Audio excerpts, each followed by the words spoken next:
কোনো রকম ডিগ্রি নেই অথচ ডাক্তার। এক কথায় ডিগ্রিধারী ডাক্তার না হলেও প্রেসক্রিপশনে ডাক্তার লিখে রমরমিয়ে চলছিল ব্যবসা।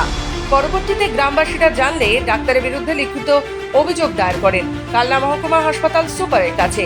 জানা গিয়েছে, কালনা 2 নম্বর ব্লকের সিংয়ের কোণ এলাকায় তন্ময় সিদ্ধান্ত নামে এক ব্যক্তি বহুদিন ধরে রমরমিয়ে চিকিৎসা পরিষেবা চালাচ্ছেন।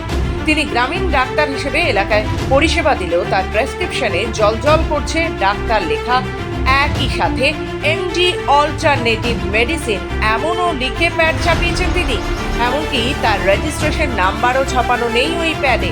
তবে তিনি যা করছেন সমস্ত অবৈধ বলে এদিন বুধবার জানালেন CMOH জয়রাম হেমব্রম।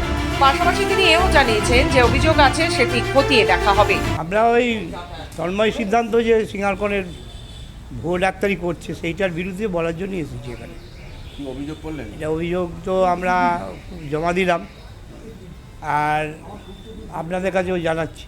আপনার কি মনে হয় এরা খুব প্রভাবশালী? এর আগে আপনারা? হ্যাঁ, প্রভাবশালী তো বটে, এদের র্যাকেট আছে। একে অনেক আগেও এই ব্যাপারে বলা হয়েছে, অনেক কিছুই হয়, কিচ্ছু করা যায়নি। তবে এর আগেও গ্রামবাসীদের তরফে গত 9 তারিখে CMOH এর কাছে তারা অভিযোগ জানিয়েছিলেন বলেও জানিয়েছেন তারা।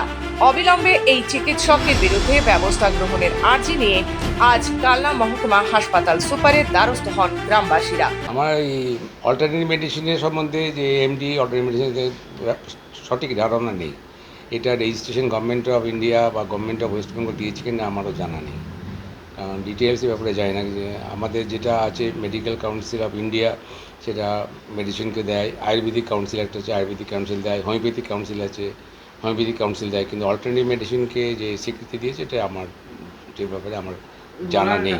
MBBS এবং অনওয়ার্ডস যারা পোস্ট গ্রাজুয়েশন করেছে, MS, MD, MCH, DM বিভিন্ন ডিসিপ্লিনে, তারাই একমাত্র, আর আয়ুর্বেদিক আর হোমিওপ্যাথিক তারাই একমাত্র লিখতে পারে ডাক্তার। আচ্ছা, বলছি আপনার কাছে 9 তারিখে অভিযোগ হয়েছে এবং আজকে কালনার সুপার স্যারের কাছেও অভিযোগ করেছেন গ্রামবাসীরা, কি বলবেন? তারা বিপদের আশঙ্কা করে যে এই ভুয়ো ডাক্তারের হাতে তো বিপত্তি হয়ে যেতে পারে। জনসাধারণকে সচেতন হতে হবে। সিওমোচের পক্ষে কিন্তু কে ভেজাল ডাক্তার, কে ডাক্তার, ওটা তো খোঁজা মুশকিল না। 1 to 1 যদি কেউ কমপ্লেন করে, যেমন আপনারা যদি বলছেন ওইটা, সেটা আমরা ওয়েস্ট বেঙ্গল মেডিকেল কাউন্সিলে আমরা পাঠিয়ে দিতে পারি যে তার রেজিস্ট্রেশন আছে কিনা। এ প্রসঙ্গে অভিযোগ ওঠা ওই চিকিৎসক জানান, তিনি RDA দ্বারা স্বীকৃত। তাকে তার অনুমতি দেয় ডক্টর লেখার RDA।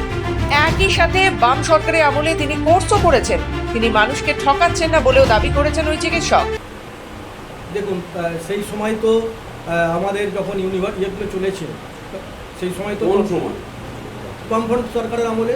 হ্যাঁ, সেই সময়তে এই সরকার তখন এইগুলোকে মন্ত্রীরাও গেছে, বিভিন্ন রকমভাবে আমাদের অনুষ্ঠান হয়েছে, আমরা সার্টিফিকেট করেছি, পড়াশোনা করেছি, তার বিনিময়ে পরীক্ষা হয়েছে, সার্টিফিকেট করেছি।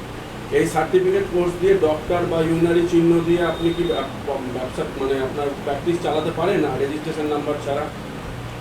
দেখুন, আমাদের তো আমার সার্টিফিকেটটাতে যেটা লেখা আছে কাউন্সিল থেকে যেটা দেওয়া হয়েছে। কোন কাউন্সিল থেকে দেওয়া হয়েছে? ওখানে লেখা আছে, আপনারা যেটা ছবি তুলে নিয়েছে, সেটা কি council? Council of alternative systems of medicine. সেই কাউন্সিলে যারা আছে তারা প্রত্যেকে কি ডাক্তার ব্যবহার নিশ্চয়ই নিশ্চয়ই, মানে ওখানে লেখা যখন আছে।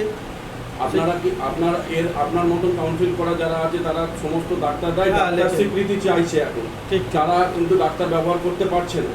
সেখানে আপনি ওই ডাক্তার মানে শব্দটি লিখে আপনি 30 বছর ধরে প্র্যাকটিস করছেন। আমরা RDA এর আওতায় আছি, RDA এটাকে স্বীকৃতি দেয়। পূর্ব বর্ধমান থেকে সুমন বিশ্বাসের রিপোর্ট, খবর বাংলা।